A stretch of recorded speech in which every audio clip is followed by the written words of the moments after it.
Yang mana? Ayo, Bu Is. Kalau nggak D. Kalau nggak A, D. Learning behavior. A itu yang itu pada teacher teaching. Kedua. Kayaknya iya. Kalau nggak Collection of data to provide evidence of change. Student behavior. Yang betul itu. Nah, kalau Bu Is dan Bu Fitri Yunita sudah melakukan yang A, betul. Both, ya, yang fokusnya itu both teachers dengan students. Biasanya itu ada yang hanya memperhatikan atau mengobservasi siswa. Ya tidak dong, gurunya kan berperan penting. Apakah guru tadi sudah melaksanakan sesuai RPP langkah-langkahnya, misalnya menggunakan problem based. Apakah langkah-langkah sintaknya itu sudah dilaksanakan? Kalau belum, terus hasilnya student learning behavior itu kan ke arah perubahan tingkah laku, misalnya nanti ada skor gitu ya, dibuktikan dalam perubahan skor. Perubahan tingkah laku siswa itu student activities juga, apakah yang siswanya awalnya itu pasif sekarang menjadi aktif begitu ya, artinya merasa lebih tertarik dengan cara yang kita pakai, misalnya problem based itu atau jigsaw tadi. Nah, kalau memang seperti itu yang dilakukan Bu Fitri sama Bu I sudah betul. Jadi observer atau kolaborator itu pada saat mengobservasi itu mengamati guru, pengajaran guru dan siswa. Jadi tidak hanya gurunya saja. Jadi kita sebagai peneliti harus menyiapkan checklist, observation checklist untuk teacher apa, untuk siswa apa. Maksudnya dua sisi atau dua orang boleh, dua macam boleh, begitu Bu. Kalau scoring with penalty itu dengan apa namanya, punishment tadi, misalnya instruksinya itu kalau ragu-ragu, tidak tahu itu mending di 0 begitu ya. Jangan kita isi, nanti kalau kita isinya salah itu jadi minus, jadi min. Seperti biasanya tes ini Bu, SBMPTN, kalau nggak salah ya. Soalnya dulu waktu zaman saya itu tes seleksi penerimaan mahasiswa baru, si Penmaru itu dulu begitu. Jadi saya hanya mengerjakan yang kebetulan saya akan tes IPA IPS. IPS-nya termasuk bahasa Inggris ya, karena saya pilihan 2-nya bahasa Inggris. Kemudian IPA-nya saya pilih Brawijaya semua. Tapi saya buktikan, di IPA itu semua saya kerjakan, saya jawab. Bisa nggak bisa saya jawab. Sedangkan di IPS, saya hanya menjawab yang bisa saja, terutama bahasa Inggris yang bisa saya jawab. Loh, lah kok saya diterimanya yang di bahasa Inggris, padahal pilihan 2, begitu. Mungkin jawaban saya yang di IPA itu banyak yang salah sehingga mengurangi nilai. Tuh. Instruksinya memang kalau jawaban salah min, jawaban betul plus, kalau tidak menjawab 0. Harusnya saya tidak menjawab. Tuh ya. Kemudian kalau di Kutumus tadi yang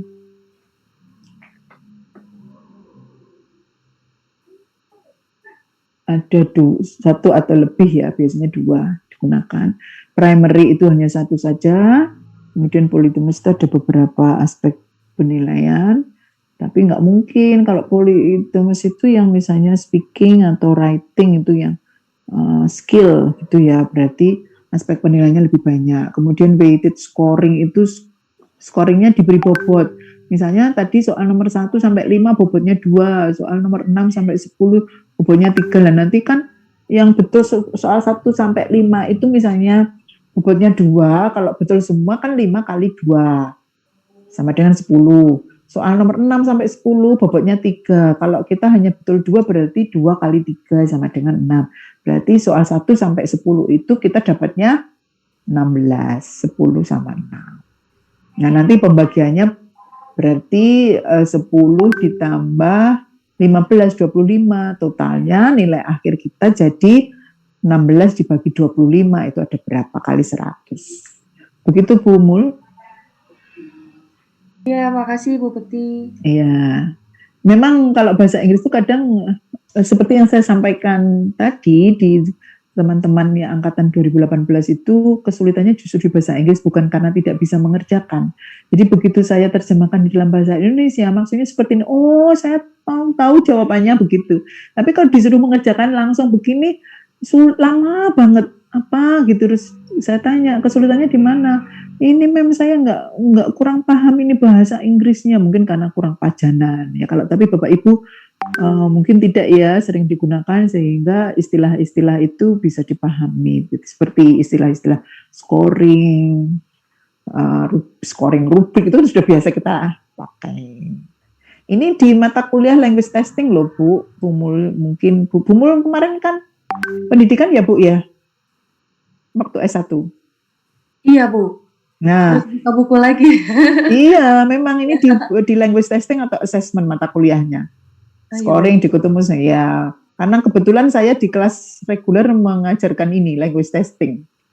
Jadi istilah-istilahnya juga saya sampaikan ke para mahasiswa, walaupun mungkin paling mereka selesai lulus mata kuliah saya ya hilang lagi. Nanti kalau ketemu lagi tanya lagi.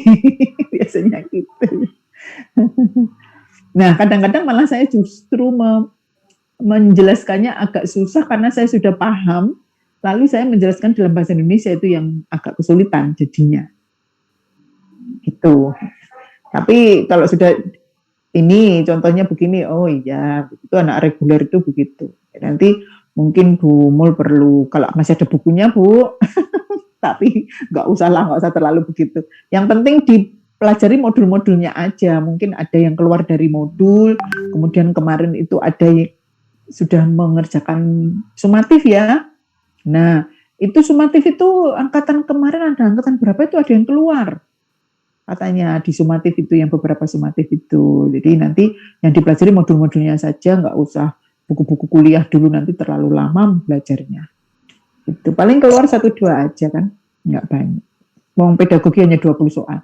Lebih banyak nanti yang di profesional Bu, dengan Bu Dini nanti mungkin konsep mencari jawaban itu bagaimana, kalau mungkin sudah lupa begitu ya, nanti bisa dipelajari dengan Bu Dini itu yang profesional, karena profesional kemarin di angkatan 3 juga katanya konsepnya, secara konsep itu banyak yang keluar. Memang sepertinya begitu, artinya model-modelnya itu enggak beda-beda, hanya kontennya yang diganti gitu.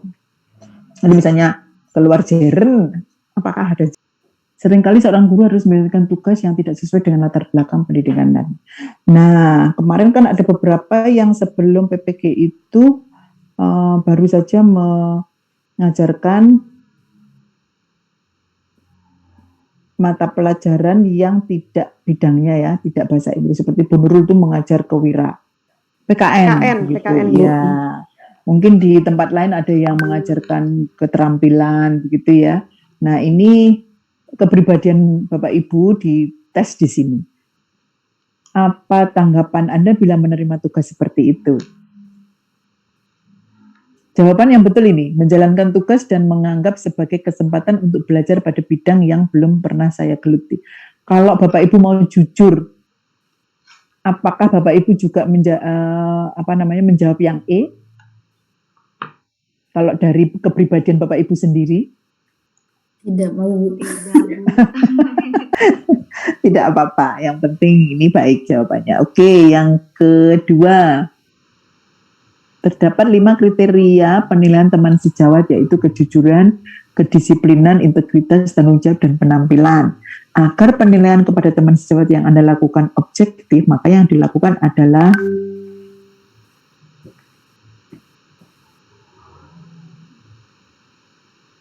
yang diminta jawabannya menilai satu persatu teman sejawat dengan 5 kriteria sekaligus. Jadi misalnya ini ada 5, ada Bu Fenti, Bu Sulika, Bu Ooi, Bu Nurul, misalnya Bu Iis begitu. 5, ya sudah, kejujurannya bagaimana di antara 5 ini? Siapa yang paling jujur, siapa yang paling tidak jujur? Kejujuran itu bukan dulu itu pernah ya teman itu dinilai atasan. Kalau kita itu kan ada PNS itu kan ada penilaian itu ya, apa namanya? Memang ada untuk penilaian ya. Kalau kita itu SKP ya, untuk dosen. Nah, Sama Bu, SKP sama. oh SKP juga ya. SKP itu kan ada teman biologi itu dinilai kejujurannya itu nggak sampai 90. Lah kok ngomel ke saya, masa aku kejujuran loh Bu, dinilai walau memang aku tahu nyolong. Tahu nyolong ya, tahu nyuri maksudnya gitu. Ya nggak begitu maksudnya, kejujuran itu tidak karena mencuri uang atau mencuri apa, tidak. Mungkin kejujuran itu misalnya harusnya kita itu ngajar jam 7, tapi kita lebih, kan sudah nggak jujur, itu namanya mencuri waktu, itu loh maksudnya. Tapi beliaunya itu merasa, maksud aku tahu nyolong gitu ya, jadi bukan seperti itu. Ini jawabannya. Tapi kalau Bapak Ibu mau memilih sendiri sebelum C, apakah jawabannya memang C?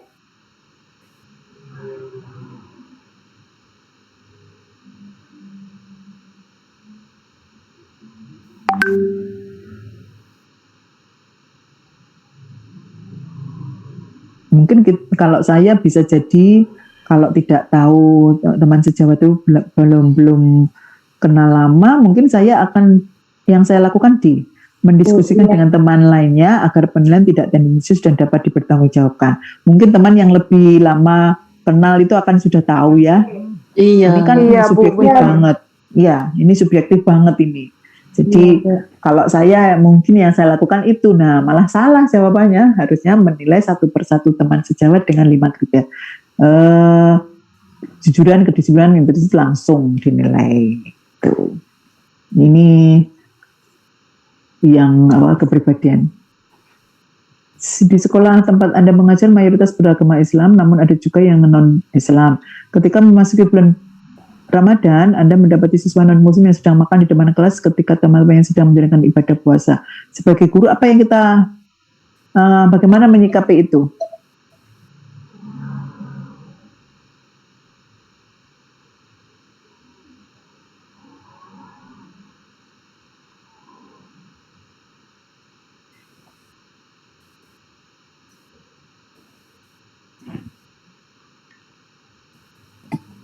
Ayo yang mana Ya kalau mungkin misalnya sama Bu, itu D. D ya. Ya kalau sudah D berarti kita cocok, pribadi kita sebagai guru cocok. Ya jadi kita menegur siswa tersebut, disilakan makan. Jadi tidak semena-mena di depan teman-teman yang lain, supaya tidak makan tidak di depan teman-temannya yang sedang berpuasa. Jadi untuk toleransi itu seperti itu. Ini dalam diskusi kelompok, saya biasanya kalau 4 ini agak panjang, mungkin nanti nggak cukup ya. Saya biasanya dikenal sebagai individu yang ini ibu sendiri nih. Kalau dalam diskusi kelompok itu biasanya dikenal sebagai apa? Sulit menerima pendapat orang lain, mengikuti semua pendapat orang lain, membutuhkan waktu lama untuk meyakinkan menerima pendapat orang lain, dapat menerima pendapat orang lain, asalkan tidak terlalu bertentangan dengan pendapat saya atau mampu memahami perbedaan dalam berpendapat. Jawabannya betul yang E. Tapi bisa jadi saya pribadi, karena ini kepribadian, kita memilihnya yang B, mengikuti semua pendapat orang lain agar tidak jadi konflik. Waduh, saya ini kalau jujur, jawaban saya B loh. Salah banyak yang salah dong.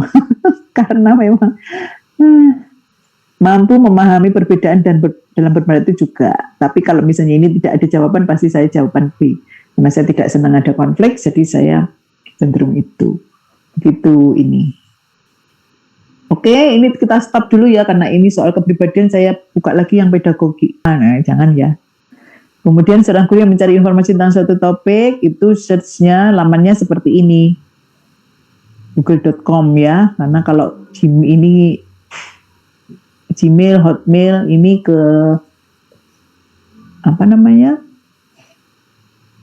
ke alamat, bukan alamat mencari informasi, email ya. Ya, jadi ke arah google.com. Kebetulan di sini ada perbedaan Google dengan Yahoo. saat kita akan mencari informasi tentang suatu topik atau judul dapat menggunakan aplikasi internet yang dikenal dengan istilah mesin pencari. Kalau tadi lamannya itu google.com, kalau ini mesin pencarinya bisa menggunakan yahoo.com ya. Ini bisa di-download dari www.guru.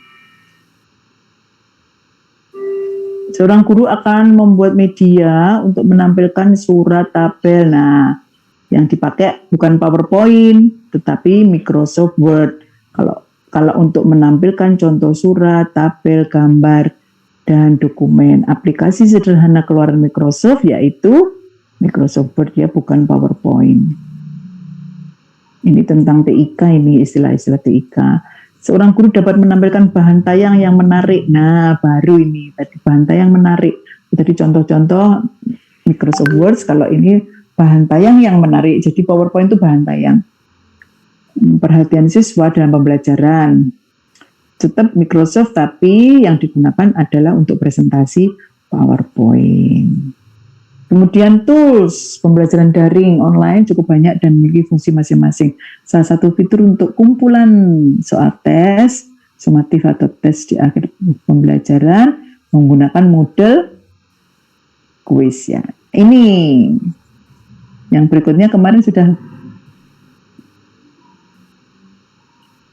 dalam pembelajaran daring terdapat beberapa unsur atau elemen pembangun pembelajaran elektronik. Unsurnya, unsur berikut yang bukan termasuk membangun elektronik adalah ini loh, ada pertanyaan yang bukan, hati-hati ya membacanya. Unsur berikut yang bukan, di desain grafis itu apa? Kemarin sudah belajar ya kita ya. Grafik, infografik dan lain-lain sebagainya kemarin. Ya. Di modul berapa itu kemarin? Modul profesional. Pertama atau kedua kemarin? Pertama kelihatannya, iya. Modul profesional. Iya. Nah, itu tadi yang bukan ya. Sekarang ini ke pembelajaran mulai ada saintifik. Ini ke arah model pembelajaran atau pendekatan. Yang 5M. Ya.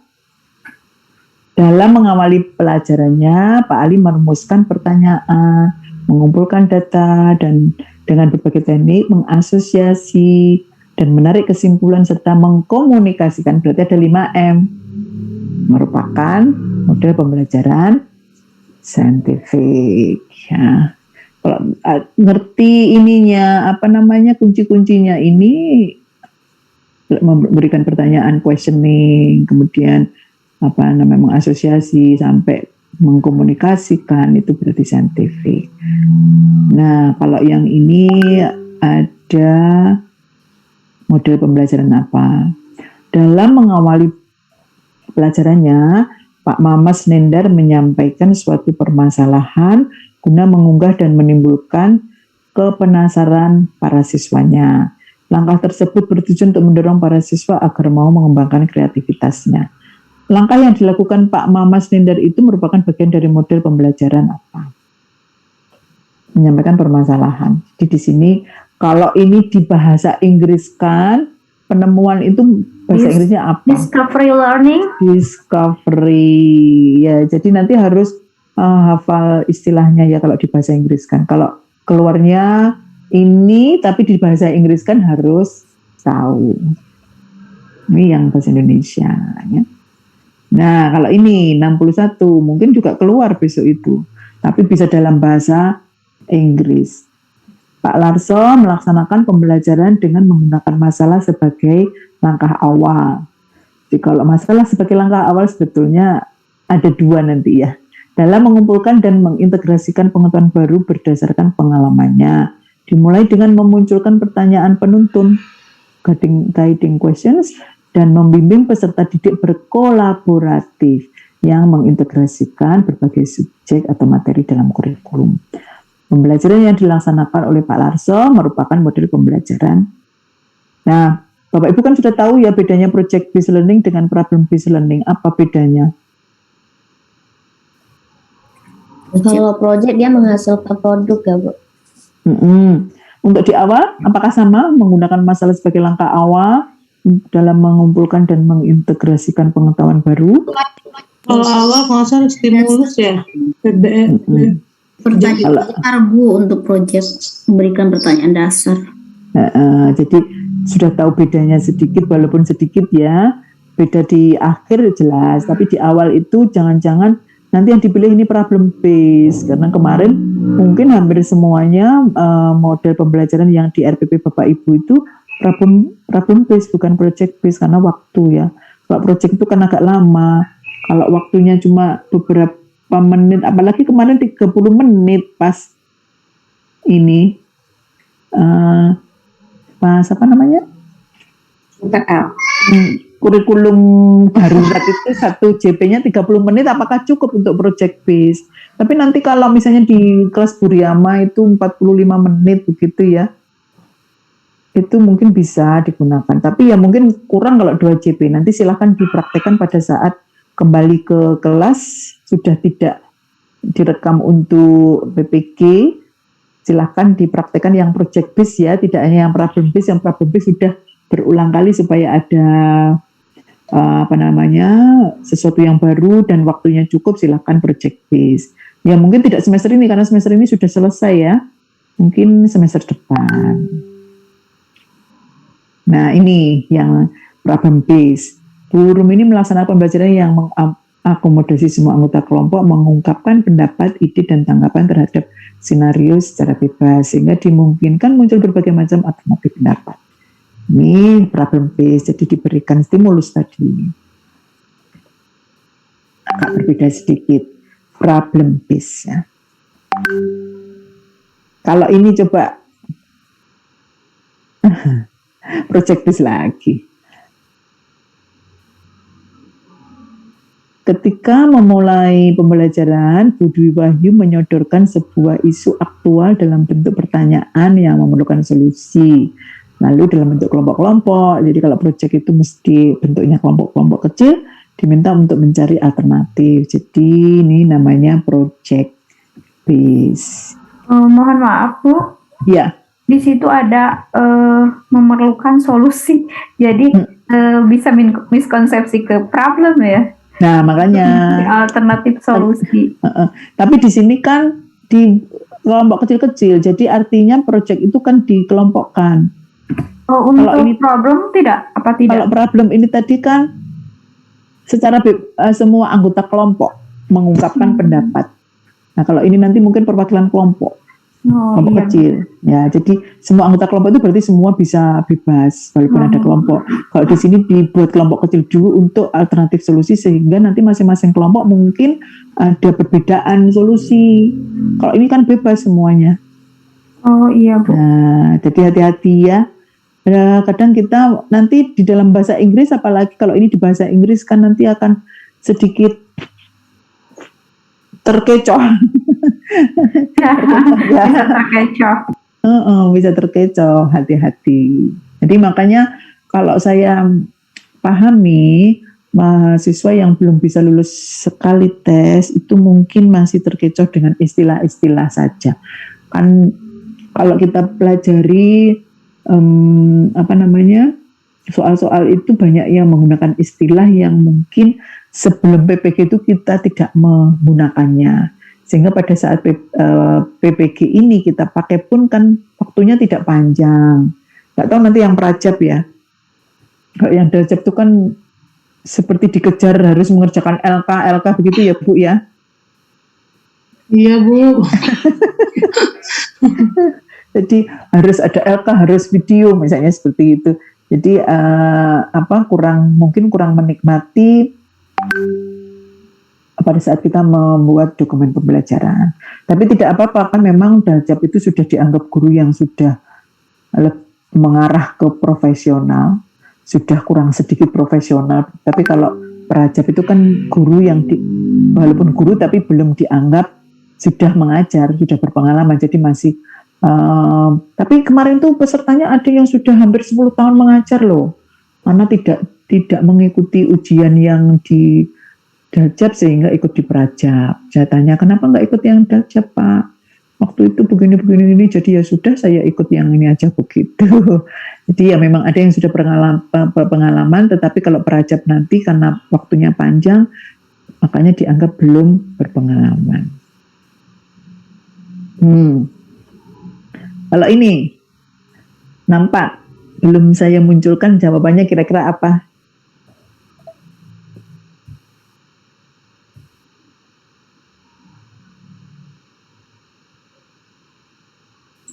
Untuk Discovery ya, mengobservasi. Bu? Tapi Bu, Ada project based, problem based, discovery, inquiry. Itu 4 itu kira-kira jawabannya yang mana? Discovery, Bu. Discovery ya, Bu? Oke, kita cek discovery. Cul? Bu, Iya, Bu. menemukan. Problem based.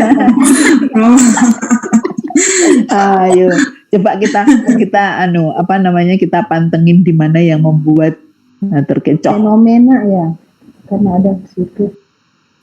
Sebelum memulai proses belajar mengajar di dalam kelas, Bu Nuraini meminta peserta didik terlebih dahulu untuk mengobservasi suatu, ini kan mengamati ya, suatu fenomena. Itu di saintifik ini mengamati. Kemudian peserta didik diminta mencatat masalah-masalah yang muncul. Setelah itu peserta didik dirancang untuk berpikir kritis dalam memecahkan masalah yang ada. Sementara itu Bu Nuraini mengarahkan peserta didik untuk bertanya, membuktikan asumsi dan mendengarkan pendapat yang berbeda. Iya, nggak ada proyeknya, nggak ada apa kemarin, apa tadi? Discovery ya? Iya Bu, discovery tadi. Nah, ini kan masalah terus dipecahkan, diajak untuk memecahkan masalah, berarti problem based. Kalau discovery nggak sampai ke, mereka tidak sampai ke pemecahan masalah. Ini project based lagi.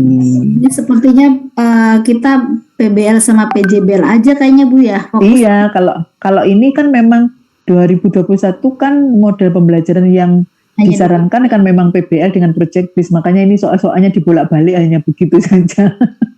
Coba nanti pas siapa tahu bisa keluar. Kalau keluar kan enak. Oh, kemarin yang Pak Kandi project based, yang Bu Nur ini problem based gitu. Bukan ya, tidak seperti itu karena soalnya bisa dalam bentuk bahasa Inggris. Pak Kandi bersama siswanya merencanakan sebuah kegiatan secara kolaboratif. Ini dimasukkan agar, nah kalau kolaboratif itu berarti project. Tadi yang di awal tadi kan juga ada kolaboratif kelompok kecil gitu ya. Dimasukkan agar peserta didik merasa memiliki dan bertanggung jawab atas kegiatan yang telah direncanakan. Dalam perencanaan bicarakan mengenai aturan main dan sebagainya. Berarti prinsipnya, jadi ciri-cirinya kita bisa melihat kalau ada kelompok kecil secara kolaboratif itu berarti project based.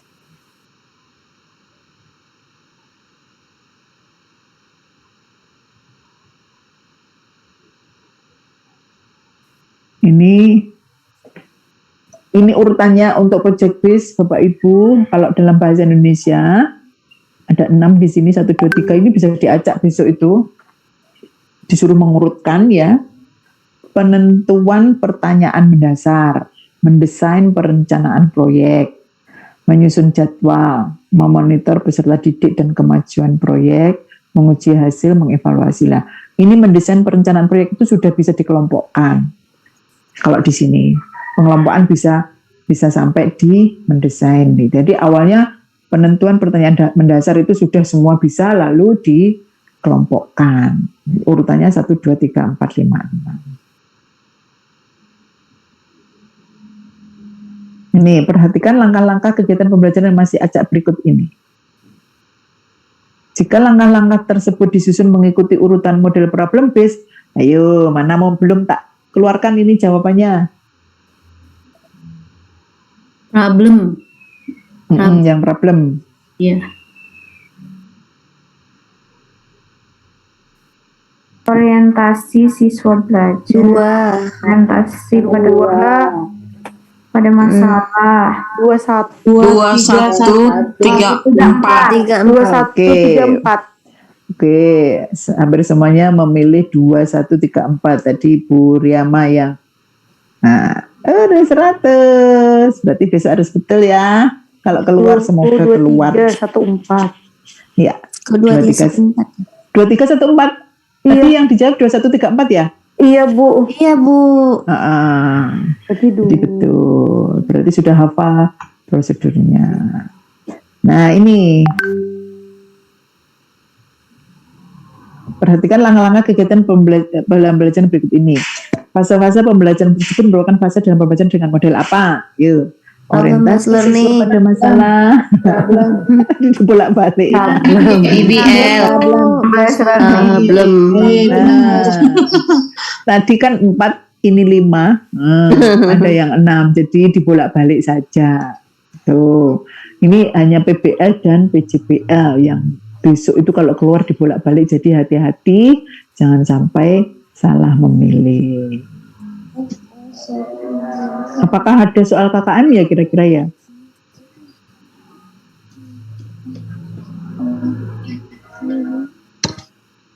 Mungkin tidak ya. Kalau fungsi indikator tahu ya. Fungsi indikator dijadikan sebagai, kan diturunkan dari KD, pasti Iya. benar semua ya, jangan sampai salah memilih. Karena ini diturunkan dari KD. Untuk tindak lanjut ya, memilih waktu, oke. Instrumen yang digunakan untuk menilai perilaku siswa, iya, observasi. Untuk perilaku itu, pedoman ini. Nah, untuk mendapatkan untuk memberikan tindakan pada peserta didik yang hasil pembelajarannya rendah, memberi bantuan belajar kepada peserta yang bersangkutan. Ini biasa dilakukan soalnya ya. Nah, kalau sebelum menyusun soal-soal pasti ada indikator pencapaian. Ya jelas tadi satu indikator satu soal itu yang bagus. Yang terpadu artinya penilaian harus berkesinambungan oleh pendidik untuk semua aspek kompetensi. Instrumen penilaian hasil belajar yang digunakan pendidik harus memenuhi persyaratan kecuali digunakan untuk ulangan tengah semester. Kecuali ya. Konstruksi soal memenuhi persyaratan. Substansi yang diukur sesuai dengan pemeriksaan kompetensi. Bahasa yang digunakan komunikatif. Jadi bahasa itu memang harus benar-benar komunikatif supaya siswa tidak mengalami kesulitan. Apakah ada coba penilaian harus objektivitas ya, harus. Nah, kalau guru berhasil dan atau tidak dalam kegiatan pembelajaran RTL ini sudah kita lakukan, jadi ini jangan sampai salah besok kalau misalnya keluar atau ada yang lain tadi kan portofolio mengumpulkan hasil kerja masing-masing dia. Kalau guru menggunakan hasil analisis untuk menentukan ketuntasan berarti mencari letak kelemahan dari untuk keberhasilan yang diharapkan. Coba saya lihat. Nah, penilaian hasil belajar didasarkan pada karya siswa, kemampuan dalam proses pembelajaran itu disebut otentik. Jadi otentik itu tadi yang ongoing tadi. Pendekatan penilaian, acuan nggak usah ini kuliah ini.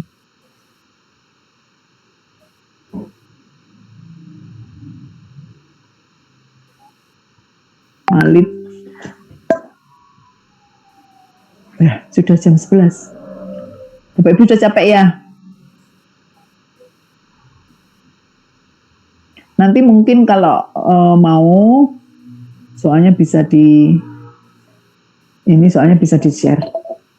Ini ada soal PTK. Kemarin kita kan tidak ada PTK ya, tapi bisa jadi siklus 1, 2, 3 itu sebetulnya untuk mendekati PTK karena siklus 1, kedua itu apakah ada improvement gitu ya, kemudian 2, ketiga itu apakah ada improvement. Kalau kemarin di kelas Wijaya itu banyak yang merasa ada kemajuan di siswanya maupun di Pak Ibu guru sendiri. Oke, ini PTK. Refleksi pembelajaran, saya rasa enggak ini. Oke, apakah sudah cukup untuk pedagogi?